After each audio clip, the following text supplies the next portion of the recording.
বাচ্চার বুদ্ধি হবে ক্ষুরধার। পাতে রাখুন এই 5টি খাবার।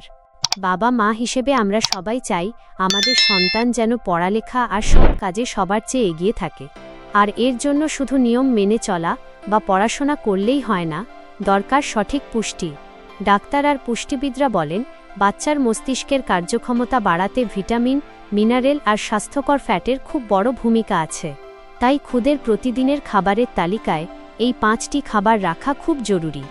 আখরোট, বাচ্চার মস্তিষ্কের গঠনের জন্য ওমেগা-3 ফ্যাটি অ্যাসিড খুব দরকারি, যা আখরোটে প্রচুর পরিমাণে থাকে।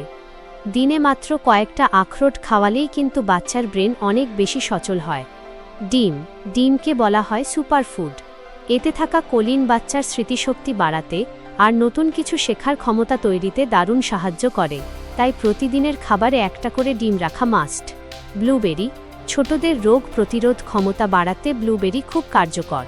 এতে থাকা অ্যান্টিঅক্সিডেন্ট বাচ্চার স্মৃতিশক্তি বাড়ায় আর মস্তিষ্ককে সচল রাখে। তৈলাক্ত মাছ, বড় মাছ বা যে মাছে তেলের পরিমাণ বেশি, সেগুলো বাচ্চার নিউরনের কার্যক্ষমতা বাড়াতে সাহায্য করে। এর ওমেগা-3 ফ্যাটি অ্যাসিড মস্তিষ্কের কোষ তৈরিতে বড় ভূমিকা রাখে। ডার্ক চকোলেট, সাধারণ মিষ্টি চকোলেটের বদলে মাঝে মাঝে শিশুকে ডার্ক চকোলেট দিতে পারেন।